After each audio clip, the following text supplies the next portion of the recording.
कंकाल तंत्र, स्केलेटन,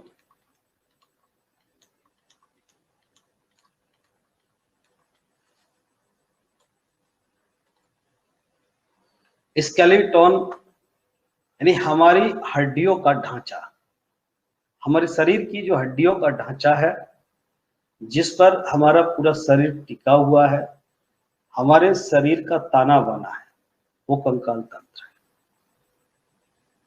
तो पूरे कंकाल तंत्र के बारे में बात करेंगे, स्केलेटन के बारे में बात करेंगे। दो तरह का कंकाल तंत्र हमारे शरीर में देखने को मिलता है। वो दो तरह का कौन कौन सा है कंकाल तंत्र? एक बाह्य कंकाल होता है और एक अंत कंकाल होता है।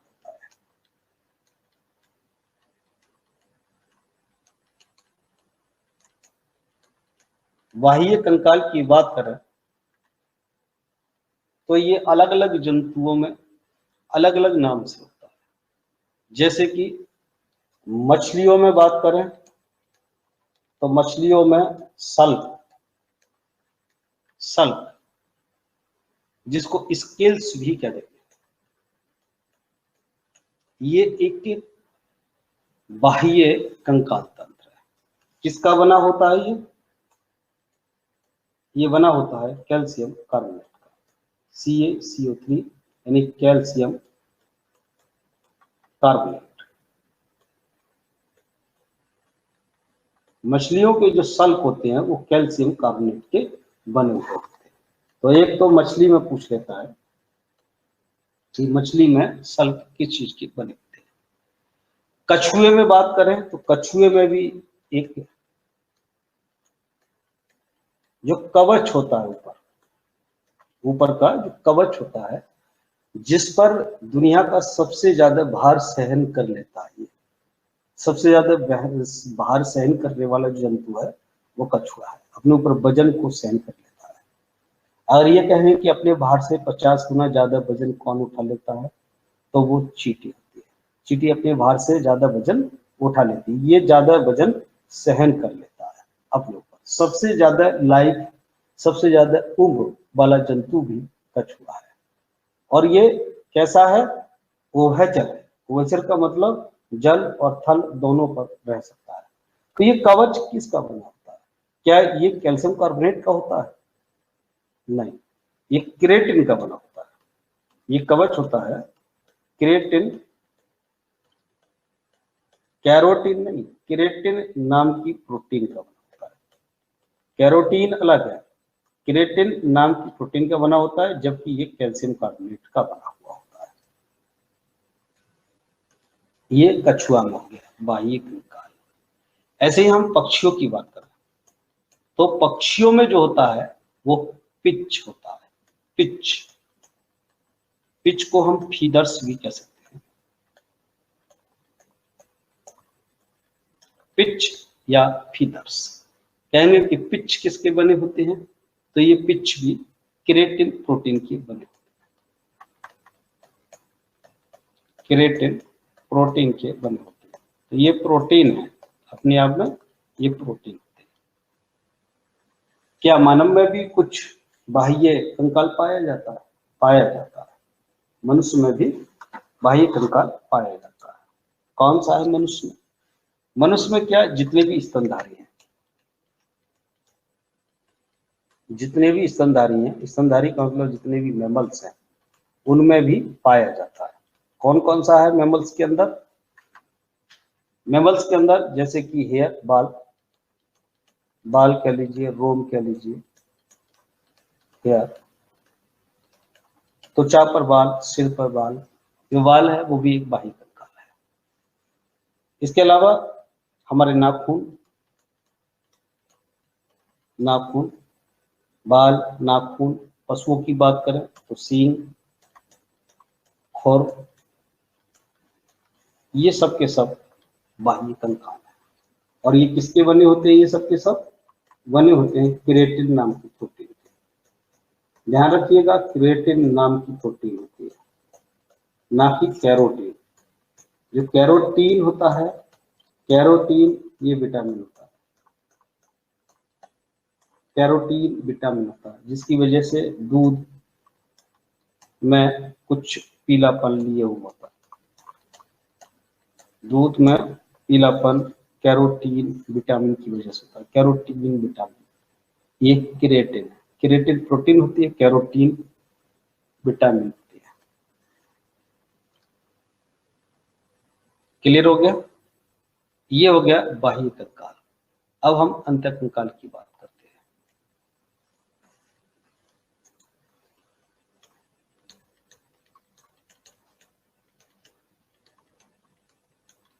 इसके अलावा जो बाकी जो बचा, खास करके मनुष्य में, वो सब अंतः कंकाल है, वो अंतः कंकाल होता है। अब अंतः कंकाल में दो पार्ट होते हैं, अंतः कंकाल में भी दो पार्ट होते हैं। इसमें एक तो होता है हड्डियां, अस्थियां, हड्डी, अस्थि। अंतः कंकाल में हड्डी कह लीजिए, अस्थि कह लीजिए, वोन्स कह लीजिए, वोन। तो एक सामान्य व्यक्ति की बात करें, अगर एक सामान्य व्यक्ति की बात करें तो हड्डियों की संख्या कितनी होती है? हड्डियों की जो संख्या है एक सामान्य व्यक्ति में, ये देखना पड़ेगा लैंग्वेज में कि उसने क्या पूछा है। उसने सामान्य व्यक्ति पूछा है, यानी नवजात पूछा है, या बाल्यावस्था पूछा है, या वयस्क पूछा है। तो देख लेना, अगर नवजात पूछा है तो नवजात बच्चे में हड्डियों की संख्या 300 होती है। जैसे जैसे वो आगे बढ़ता है तो ये हड्डियां आपस में मिलती चली जाती हैं, और बाल्यावस्था आते आते ये 208 रह जाती है, फ्यूज हो जाती है कुछ। और जब ये वयस्क होता है तो हड्डियों की संख्या मात्र 206 रह जाती है, यानी एक वयस्क व्यक्ति में 206 होती है, जबकि बाल्यावस्था में यही 208 होती है, और नवजात में 300 होती है। अगर अलग अलग बात करेंगे हड्डियों की संख्या की, ये 206 की अगर डिटेल करेंगे तो 206 की डिटेल करने के लिए अलग अलग पार्ट हमें देखने पड़ेंगे। जैसे कि पहले हम खोपड़ी की बात करते हैं। खोपड़ी की बात करते हैं, पूरी खोपड़ी कह लीजिए, स्कल कह लीजिए इसको, स्कल, पूरी खोपड़ी स्कल की बात करें, या ये कहे कि सिर की बात करें, हो सकता है वो सिर कह दे कि सिर में कितनी होती है। तो ये टोटल ये 29 होती है, हड्डियों की संख्या टोटल 29 होती है खोपड़ी में, यानी गर्दन से ऊपर, गर्दन से ऊपर ये 29 होती है। अब 29 में भी वो और डिटेल कर लेता है कि कितनी कितनी किस्म होती है। तो ऊपर जो इसमें कपाल होती है, कपाल, कपाल का मतलब हो गया क्रैनियल, खोखला, क्रैनियल। जो ऊपर का जो कवर होता है, कैप, ऊपर के कवर में वो सारी हड्डियां इकट्ठी हो जाती है, कपाल की हड्डियां समेकित हो जाती, इकट्ठी हो जाती हैं, और ये होती है टोटल 8। कपाल में 8 होती हैं। इसके बाद फिर चेहरे की बात करें हम, फेस में, या मुख की बात करें, मुंह की बात करें, चेहरा या मुंह, फेसियल। फेसियल जो पार्ट में जो होती है, फेस, चेहरे की जो पार्ट में होती हैं, वो हड्डियों की संख्या 14 होती है। 4 से 14 याद कर लीजिए, चेहरे से कर लीजिए, चेहरा 4 से 14, चेहरे में 14 होती है। उसके बाद कान, कान में भी केवल मध्य कर्ण में होती है, ना बाह्य कर्ण में होती है हड्डी, ना ही अंत्य कर्ण में होती है, सिर्फ मध्य कर्ण में होती है। और मध्य कर्ण में टोटल हड्डी 6 होती है। कौन कौन सी? एक स्टेप, 2 स्टेप्स होती हैं, 2 इनकस होती हैं, और 2 मेलस होती है। 3 हड्डी होती हैं, 3 टाइप की, 2 होती है। ये टोटल 6 हड्डियां होती हैं। इसमें स्टेप्स जो है ये स्मॉलेस्ट हड्डी है, पूरे शरीर की सबसे छोटी हड्डी है। ये जो स्टेप्स हड्डी है, ये हड्डी सबसे छोटी हड्डी है। ये स्टेप्स, केवल स्टेप्स की बात कर रहे हैं, ये सबसे छोटी हड्डी होती है, पूरी बॉडी की सबसे छोटी हड्डी होती है स्टेप्स। और इसके अलावा एक और होती है हाइड भाग में, हाइड भाग में एक होती है। तो इस तरह से कितनी हो गई, 14 और 8 22 और 6 28 और 1 29। तो ये 29 हड्डी पूरी हो गई। ये खोपड़ी में हो गई, गर्दन से ऊपर 29। इसमें से चेहरे को बहुत पूछता है, चेहरे में कुल हड्डी कितनी होती है और कान में कुल हड्डी कितनी होती है, ये पूछता रहता है। ये खोपड़ी की हो गई। खोपड़ी से अब थोड़ा सा नीचे को आइएगा, कसूरिक दंड की बात कर लेते हैं। कसूरिक दंड यानी रीढ़ की हड्डी में, कसूरिक दंड और रीढ़ की हड्डी में इसको वर्टिब्रल सर्वाइकल, वर्टिकल सर्वाइकल भी बोलेंगे। इसमें अलग अलग पार्ट हैं इसके भी, कसूरिक दंड के भी अलग अलग पार्ट हैं। इसको रीढ़ की हड्डी भी कह सकते हैं, रीढ़ की हड्डी, रीढ़ रज्जू भी कह सकते हैं, मेरुदंड भी कह सकते हैं, मेरुदंड। तो ये वैसे तो 33 होती है,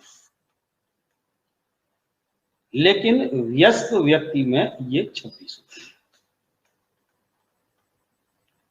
जब बाल्यावस्था होती है तब तो ये 33 होती हैं, लेकिन जैसे जैसे वयस्क होता जाता है, वयस्क में चल करके ये हड्डियां 26 रह जाती है। इसको वर्टिब्रल भी कह देते हैं, वर्टिब्रल भी कह देते हैं। वर्टिब्रल भाग में, वर्टिब्रा बोलते हैं ना, जगत, जगत पादप, जगत जंतु, उपजगत, आता है ना, कार्डेटा और नॉन कार्डेटा, उसका वर्टिब्रेटा। तो ये वर्टिब्रल, इसको वर्टिब्रल भी कहेंगे। तो वर्टिब्रल भाग में कितनी होती है, वर्टिब्रल भाग में टोटल 26 होती है वयस्क होने के बाद। अब इसमें से और क्लियर करता है कि सर्वाइकल भाग में कितनी होती है। कहते हैं ना कि सर्वाइकल हो गया प्रॉब्लम, तो इसमें से 26 में से सर्वाइकल भाग की पूछ लेता है। पूरे की करने की जरूरत नहीं है। सर्वाइकल जो पार्ट होता है, कभी कभी बोलते हैं कि सर्वाइकल प्रॉब्लम हो रही है, सर्वाइकल यानी गर्दन में, हमारी गर्दन में, सिर से ठीक नीचे, यानी सिर से ठीक नीचे जो गर्दन वाली जो भाग है, इसमें कितनी होती है गर्दन में, ये 7 होती है। गर्दन में कुल हड्डियों की संख्या 7 होती है। और फिर पुच्छ भाग में, पुच्छ भाग में 1 रह जाती है। बाकी की बात नहीं कर रहे हैं, 26 में से केवल हमने 8 के बारे में डिटेल किया, बाकी नहीं। क्लियर हो गया? यानी वयस्क में 33 थी, बाद में चल के ये रह गई 26। अब आ जाते हैं वक्ष भाग में। जो वक्ष भाग है हमारा, जो सीना है, सीने की बात करते हैं। दूसरा भाग हो गया, पहला भाग हो गया हमारी खोपड़ी का, और तीसरा भाग हो गया वक्ष भाग में। वक्ष भाग की क्या इस सकती है, थोरैक्स भी कह देते हैं इसको, थोरैक्स। वक्ष भाग में टोटल हड्डी की संख्या 25 होती है, 25। यहाँ कितनी थी, 33, वयस्क होने पर 26 थी। अब 25 में, अब सब तो हमसे नहीं पूछता है सबके बारे में। एक तो स्टर्नम पूछ लेता है, स्टर्नम। ये जो स्टर्नम हड्डी होती है, ये हमारे हार्ट को सुरक्षा प्रदान करती है। ये केवल एक होती है, केवल एक होती है ये स्टर्नम हड्डी। इसको ब्रेस्ट बोन भी कह देते हैं, ब्रेस्ट बोन। हृदय के ऊपर, हार्ट के ठीक ऊपर पाई जाती है। ये हार्ट को सुरक्षा प्रदान करने वाली हड्डी का नाम स्टर्नम हड्डी है। और हार्ट के ऊपर एक झिल्ली होती है, उसको पेरिकार्डियम झिल्ली कहते हैं। उसके अंदर जो द्रव होता है वो पेरिकार्डियल फ्लूइड कहलाता है। स्टर्नम हड्डी केवल एक होगी। इसके बाद आती है पसलियां, पसलियां कह लीजिए, रिब्स कह लीजिए, रिब्स। पसलियां। पसलियां जो होती हैं हमारे फेफड़े के ऊपर कवर बनाती है पूरे पैर। ये टोटल 24 होती है।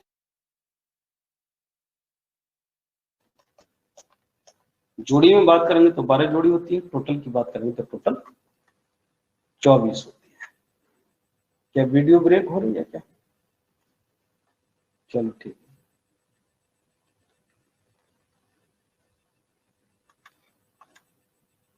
क्लियर हो गया? अब इसमें से जो पहली 7 जोड़ी है, फिर हम 7 जोड़ी होती है, 12 में से पहली 7 जोड़ी, इनको ट्रू रिब्स कहते हैं। इनको ट्रू रिब्स कहते हैं पहली 7 के लिए, पहली 7। ये हो गया वक्ष भाग। अब वक्ष भाग के बाद में फिर चलते हैं और नीचे को चलिए, पैरों की हड्डी, पैर, फिर सी डी पार्ट हो गया पैर, हाथ या पैर। पैर में जो होती हैं वो 60 होती है, यानी 120 होती है, टोटल 120 होती है पैर में हड्डियां की संख्या। जो मेखलाएं होती हैं, अब इसके अलावा और बात कर लेते हैं कुछ। मेखलाएं, पूरे शरीर में मेखलाएं कितनी होती है? गिर्डल, मेखलाएं जो होती हैं इनको गिर्डल भी कह देते हैं। मेखलाएं 2 होती है। मेखलाओं की संख्या पूरे शरीर में 2 है। एक अंश मेखला,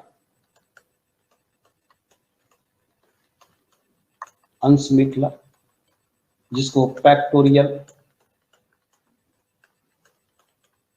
गिर्डल कहेंगे, और जो दूसरी है अंश मेखला। ये अंश मेखला जैसे हार्ट के ऊपर जो होती है, हमारे सीने पर जो होती है, जिसमें हमारे हाथ फिट रहते हैं, वो होती है अंश मेखला, पूरा का पूरा, जिसमें हमारा हाथ फिट रहेंगे। जो हाथ फिट रहेंगे ये होती है हमारी अंश मेखला। और जिसमें हमारे पैर फिट रहते हैं, पैर फिट रहेंगे हमारे, वो होती है हमारी श्रोणि मेखला। श्रोणि मेखला यानी हमारे वक्ष भाग में जहां हमारे हाथ फिट होंगे, जिसमें वो हमारी अंश मेखला हो गई, और जिसमें हमारे पैर फिट होंगे वो हमारी श्रोणि मेखला हो गई। श्रोणि मेखला को पेल्विक गिर्डल भी कह देते हैं, पेल्विक गिर्डल भी कहते हैं। यहां तक बताइए किसी को कोई कंफ्यूजन?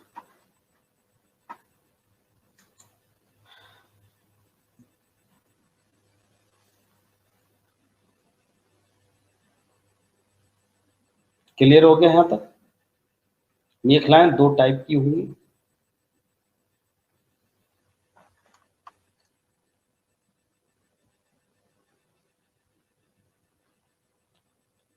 अब थोड़ा सा और डिटेल कर लेते हैं, और डिटेल कर लेते हैं। जैसे कि हाथ की बात करें, अब हाथ के पोर्शन की ले लीजिए।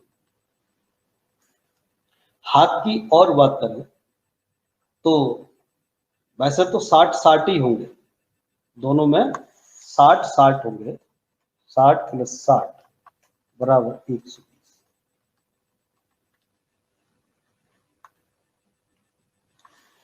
अब हमें इसमें डिटेल जो करनी है, कलाई, कलाई में हमारी 8 होती है, कलाई को पूछ लेता है। हथेली, हथेली में 5 होती है, और अंगूठे में हमारी 2 होती है। तो ये करिए चाहे मत कीजिए, लेकिन कलाई, हथेली और अंगूठी की हड्डी कर लीजिए। अंगूठे में 2 हड्डी होती है। अब ये जो हड्डियां बनी होती है, हड्डी किसकी बनी होती है? हड्डियों का मुख्य यौगिक क्या होता है? हड्डियों का मुख्य तत्व क्या होता है, हड्डी की राख क्या कहलाती है, हड्डी की राख का मतलब क्या है, कई क्वेश्चन होता है इसमें। हड्डी जो बनी हुई होती है, हड्डियां मुख्य रूप से हड्डियां दो चीजों की बनी होती है, कैल्शियम और मैग्नीशियम के लवण, कैल्शियम और मैग्नीशियम के लवण की बनी होती है। लेकिन इसमें से जो मुख्य यौगिक होता है वो कैल्शियम हाइपोफॉस्फेट होता है, और जो हड्डी की राख होती है वो कैल्शियम हाइपोफॉस्फेट ही होती है। हड्डी की राख का मतलब ही कैल्शियम हाइपोफॉस्फेट है, कैल्शियम हाइपोफॉस्फेट।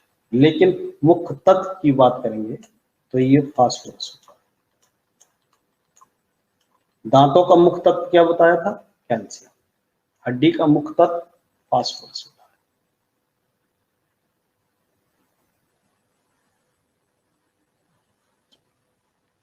हड्डी के अंदर जो प्रोटीन पाई जाती है वो ओसीन होती है। हड्डी के अंदर जो प्रोटीन होती है वो ओसीन होती है और लगभग 80% होती है। इसी की वजह से हड्डी में मजबूती होती है और हड्डी में कठोरता होती है, ओसीन नाम की प्रोटीन की वजह से। और हड्डी में जो जल का प्रतिशत होता है लगभग 50% जल होता है, 50% हड्डी के अंदर जल होता है। हड्डी का अध्ययन करना क्या कहलाता है, ऑस्टियोलॉजी कहलाती है, ऑस्टियोलॉजी, यानी हड्डियों का अध्ययन ऑस्टियोलॉजी में किया जाता है।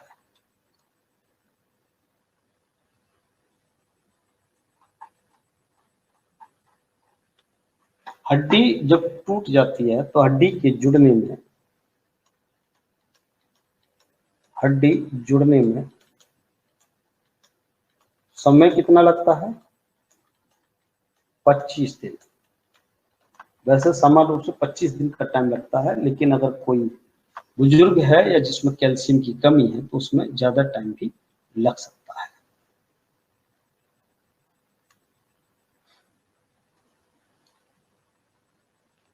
अब हड्डियों के अंदर जो जोड़ होते हैं, हड्डियों में जो जोड़ होते हैं, जॉइंट, या इसको संधि भी कह देते हैं। हड्डियों में जो संधि होती है, जॉइंट होती है, वो कितने टाइप की होती है। हड्डियों के जो जोड़ होते हैं उसमें सबसे पहला जोड़ लेते हैं जो सबसे खास है, उस जोड़ को बोलेंगे ball and socket joint. Ball and socket joint क्या मतलब है, जैसे कोई बॉल किसी सॉकेट में आकर के फंस गई, सॉकेट में फंस गई, तो इसको बॉल और सॉकेट जॉइंट बोलेंगे। ये बॉल टाइप की ये फंस गई, जैसे हमारे हाथ में, ये हमारे जो हाथ की है और ये हमारा कंधा, कंधे पे अगर बात करें तो कंधे में हमारे इस सॉकेट के अंदर, यानी सॉकेट किसका है, अंश मेखला का, इधर अंश मेखला होती है और इधर ये ह्यूमरस होती है, ह्यूमरस होती है। और ह्यूमरस के बाद में इसमें फिर ये दो होती हैं, एक रेडियो बोलते हैं और एक को अल्ना बोलते हैं, एक रेडियो और एक अल्ना। ये अंश मेखला हो गई, हमारे सीने के ऊपर जो हड्डी होती है अंश मेखला। अंश मेखला में यानी कंधे पर जो जॉइंट होता है वो बॉल एंड सॉकेट जॉइंट बोला जाता है। बॉल एंड सॉकेट जॉइंट को हिंदी में कहेंगे तो कंदुक खलका संधि, कंदुक खलका संधि। नाम याद ना रहे तो इंग्लिश वर्जन देख लीजिए, इसको कंदुक खलका संधि भी कह लेते हैं। बॉल की तरह बॉल सॉकेट के अंदर फिट हो जाती है। इसकी खास बात है कि चाहे हम हाथ को इधर को घुमाएं और चाहे इधर को घुमाएं, चाहे ऊपर को ले जाएं और चाहे नीचे को ले जाएं, चारों तरफ को मूवमेंट दे सकती है। बॉल को किधर को भी घुमा लो, ये चारों तरफ को फ्री रखती है।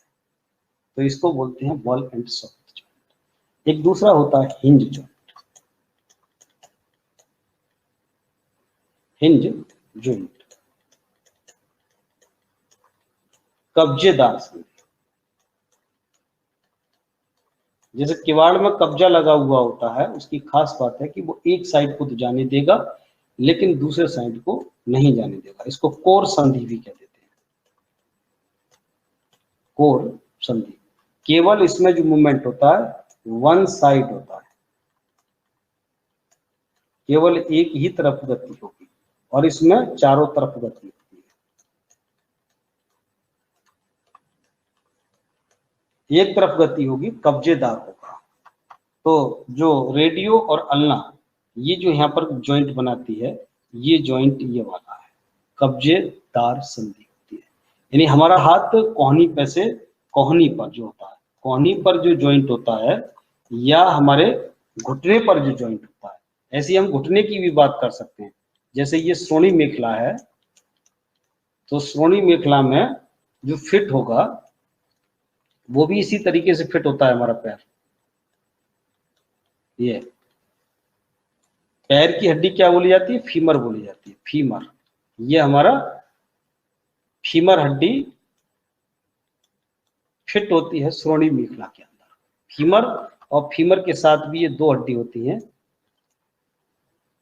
जैसे यहाँ पर एक को रेडियो बोल रहे थे, एक को अल्ना बोल रहे थे, यहाँ पर एक को टिबिया बोला जाता है, टिबिया, और दूसरे को फ्यूबुला बोला जाता है, फ्यूबुला, फ्यूबुला। और उसके बाद कार्पसल्स, मेटाकार्पसल्स, हाँ, कार्पसल्स, मेटाकार्पल्स। ऐसे यहाँ पर जो है कार्पसल्स और मेटाकार्पसल्स, ये बाकी जो होती है कार्पसल्स, मेटाकार्पसल्स। पहले कार्पसल्स आएगी और फिर मेटाकार्पसल्स आती है। घोड़े में ये इकट्ठी हो जाती है, पूरा एक खुर बना लेती है। बाकी ह्यूमरस और रेडियो अल्ना झुकीते होती है। तो हिंज जॉइंट हमारे कहाँ होगा? ये यहाँ पर घुटने पर होगा। तो हिंज जॉइंट एक तो घुटने पर होता है हिंज जॉइंट, और हमारी कोहनी में होगा हिंज जॉइंट, और हमारे जो उंगलियां हैं, उंगलियां एक साइड को तो हो सकती हैं, दूसरी साइड को नहीं मुड़ सकती, तो उंगलियों में भी ये हिंज जॉइंट पाया जाता है। घुटने में किस किस के बीच होगा? ह्यूमरस और रेडियो अल्ना के बीच होगा। ह्यूमरस, घुटने की बात हो रही है तो फीमर, सॉरी घुटने की बात हो रही है ना, घुटने की, फीमर, फीमर और टिबिया फिबुला के साथ होगा, टिबिया फिबुला के साथ होगा। अगर कोहनी में बात करेंगे तो ह्यूमरस के साथ होगा। देखिए ये ह्यूमरस हड्डी हो गई, और ह्यूमरस के साथ किसका होगा? रेडियो अल्ना का होगा। तो दो जॉइंट तो ये हो गए। अगर केवल एक साइड को मुड़े तो हिंज जॉइंट, और दोनों साइड को यानी हर तरफ को मुड़ जाए तो वो बॉल एंड सॉकेट जॉइंट है। तो दो तरह की जॉइंट ये हो गए। कोई कंफ्यूजन हो तो फिर बोलिएगा। ये थोड़ा सा जल्दी जल्दी लिखिए, पीछे का छूट जाता है, पीछे का छूट जाता है तो छूटे नहीं, थोड़ा जल्दी से कीजिए। पीछे का भी छूटा था क्या किसी का?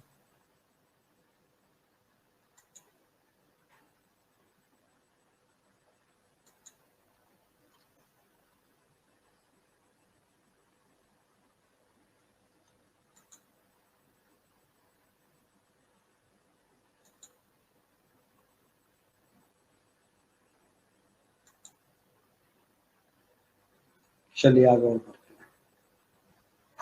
दो जॉइंट हो गए, अब तीसरा जॉइंट लिखिएगा। तीसरा जॉइंट है pivot joint, pivot joint, खूंटीदार,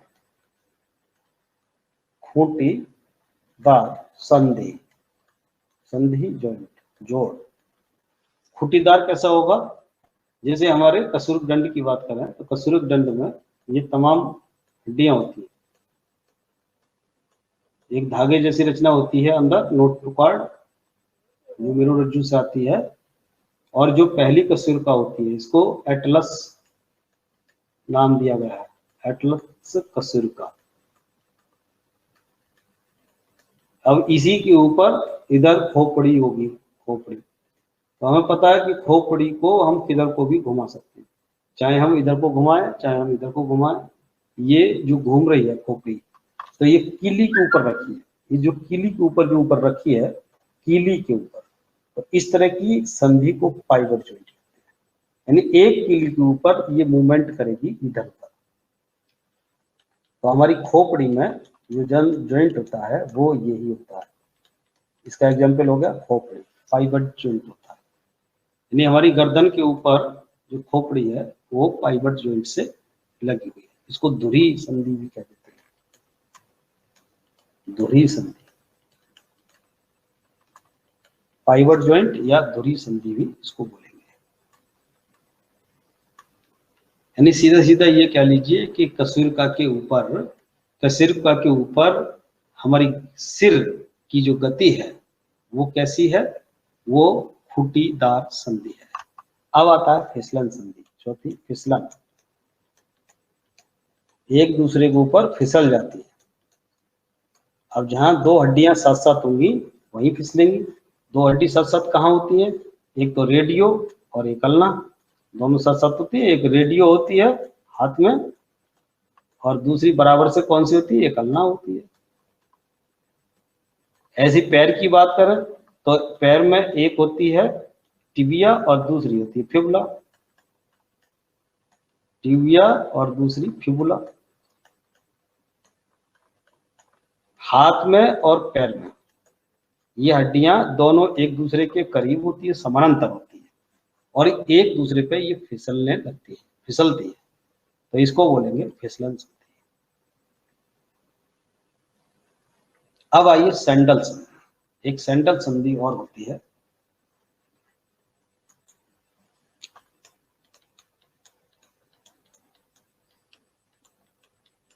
sandal कह लीजिए, सैंडल कह लीजिए, सैंडल संधि ये हमारे अंगूठा में होती है। अंगूठे में बहुत पूछी जाती है, अंगूठे में संधि कौन सी होती है? तो अंगूठे में सैंडल संधि होती है। इसको परफेक्ट जॉइंट कहते हैं, परफेक्ट जॉइंट। देखिए जब कोई चीज दबानी होती है तो हम अंगूठे से दबाते हैं, तो परफेक्ट जॉइंट कौन सा है? सैंडल संधि का है। अंगूठे में एक परफेक्ट जॉइंट होता है। एक बोलते हैं हैप्पी जॉइंट, खुश वाला जॉइंट, हैप्पी जॉइंट, खुशी वाला हैप्पी जॉइंट।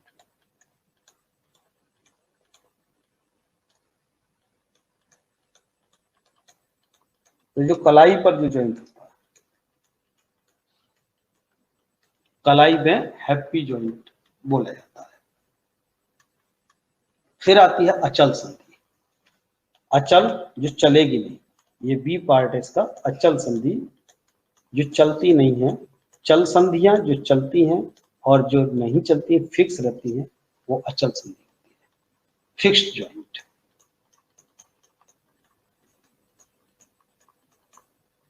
फिक्स जॉइंट कौन से होते हैं? जैसे कि हमारे करोटी में, जो खोपड़ी में हमारे जो 8 हड्डियां हैं, वो करोटी में 8 हड्डियों में अचल संधि है, चलती नहीं है ये कभी। ऐसी हमारे जबड़े में भी हमारे अचल संधि है, जबड़े में भी अचल संधि होती है, जबड़ा।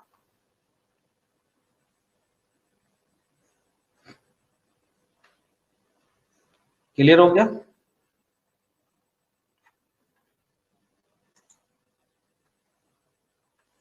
अब बात करते हैं एक किसी हड्डी की डिटेल अगर हम करें तो हड्डी में एक तरफ मोटा भाग होता है और दूसरी तरफ भी मोटा भाग होता है, लेकिन बीच में कुछ पतला भाग होता है। तो हड्डी अंदर से खोखली होती है। अंदर से खोखली होती है, और स्पंजी खोखली हड्डी किसमें पाई जाती है? खास करके पक्षियों में पाई जाती है। बाकी नॉर्मल में भी अंदर से खोखली होती है। तो इसमें कुछ इस तरह के क्वेश्चन पूछ लेता है कि जो अंदर खोखलापन होता है, उस खोखले भाग को क्या बोलेंगे? अंदर जो खोखला भाग होगा उसको क्या बोलेंगे? अंदर जो वसा होगा वो वसा कहाँ होता है? अंदर जो पीला भाग होता है उसको क्या कहते हैं? अंदर जो रेड भाग होता है उसको क्या कहते हैं? ये 3-4 क्वेश्चन हमारे यहाँ से निकल जाते हैं। तो लिखिएगा, हड्डी का जो खोखला भाग है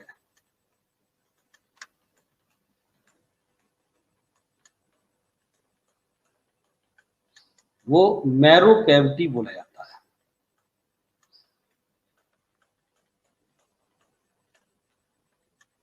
मैरो कैविटी, जो वसा स्टोर होता है हमारे शरीर में, फैट जो इकट्ठा होता है वो वसा मैरो कैविटी में ही स्टोर होता है। मैरो कैविटी, ये खोखला भाग अंदर भी हो सकता है और बाहर की तरफ भी खोखला भाग कुछ हो सकता है। तो यहाँ पर वसा इकट्ठा होता है, मैरो कैविटी। और एक दूसरा पूछा जाता है कि जो मैरो मैरो का जो द्रव होता है, मैरो द्रव होता है अंदर, यानी ये कह सकते हैं बोन का जो द्रव होता है, हड्डी का जो द्रव होता है वो मैरो कहलाता है।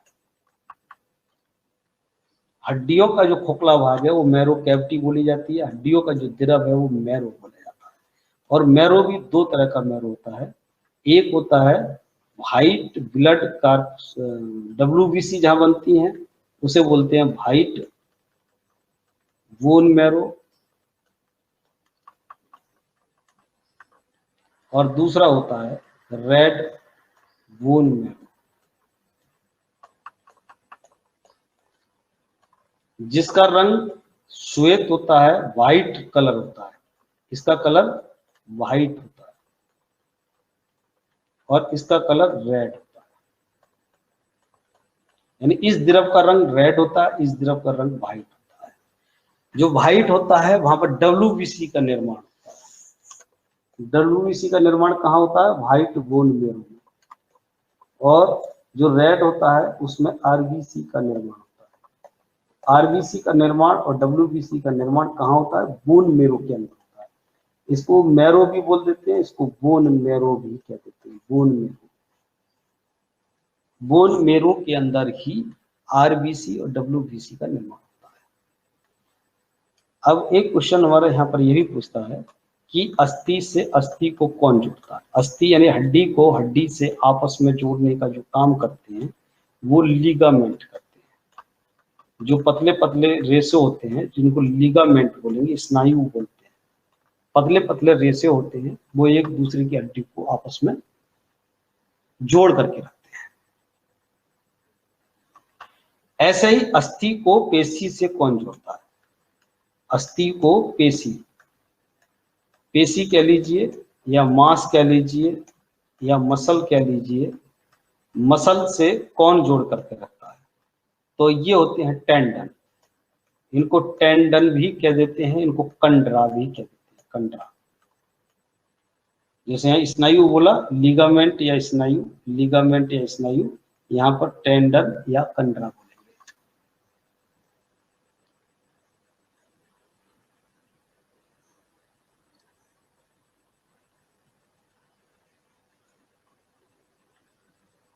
क्लियर?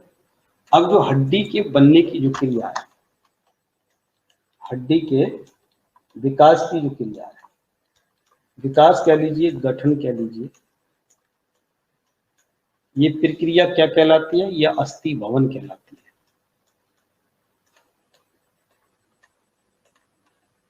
और ये अस्थि भवन की क्रिया यानी हड्डियों के निर्माण की क्रिया ये 20-25 वर्ष तक पूरी होती है। यानी अस्थि निर्माण की क्रिया 20-25 साल तक ही चलती है, उसके बाद फिर हड्डियां बनती नहीं है, फिर बिगड़ती है। यानी 20-25 साल तक ही हड्डियों का निर्माण होता है जितनी भी हड्डियां बढ़नी होती हैं, जो भी कुछ होता है उनके अंदर विकास हो रहा होता है, 20-25 साल तक हो जाता है। उसके बाद फिर ये सब अंत होता है।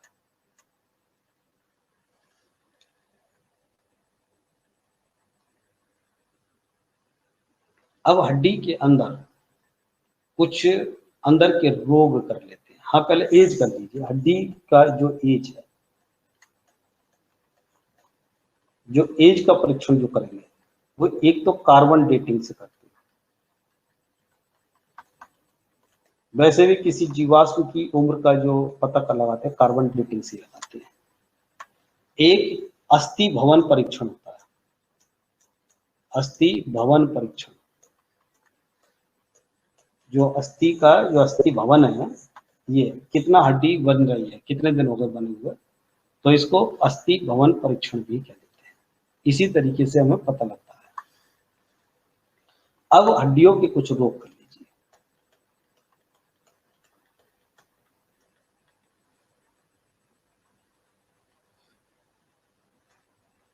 एक रोग होता है अगर भोजन में कैल्शियम ना मिले,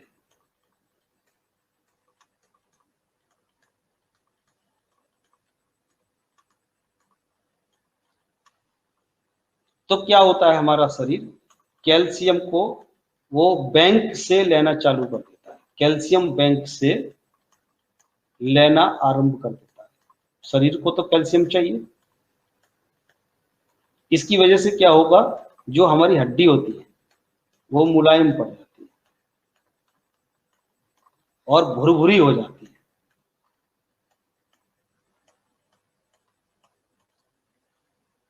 और क्रैक्ड होने लगती है, क्रैकिंग आने लगती है, चटकने लगती है हड्डियां। तो हड्डियों की जो चटकन है, हड्डियों में जो चटक होती है, हड्डियों में जो क्रैकिंग होती है, वो किस वजह से होती है? इसको हड्डियों की बोन क्रैकिंग होती है। हड्डियों की क्रैकिंग बोलते हैं बोन क्रैकिंग।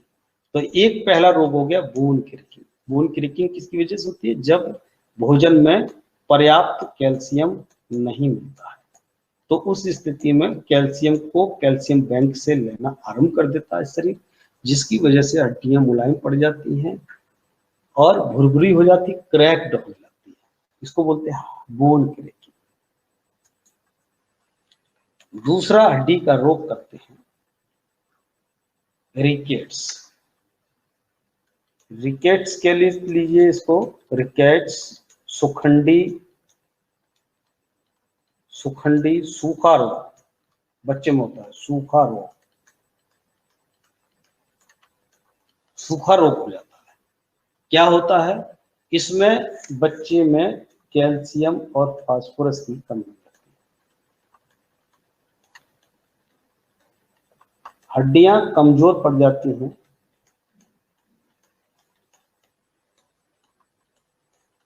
टेढ़ी हो जाती हैं हड्डियां, मुड़ने लगती है, कमजोर पड़ जाती है, बड़ा पूरा शरीर लूज सा रहता है, रिकेट्स। ये विटामिन डी की कमी होता है। विटामिन, जब शरीर में विटामिन डी की कमी हो जाती है, विटामिन डी की कमी हो जाती है, तो उसे रिकेट्स होता है, सूखा रोग हो जाता है। इसको सूखा रोग भी कहेंगे। एक होता है ऑस्टियोपोरोसिस।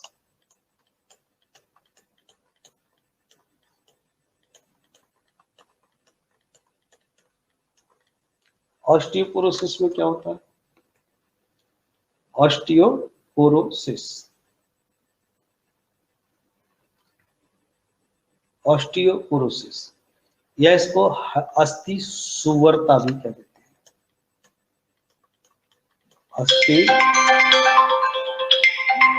सुशिरता।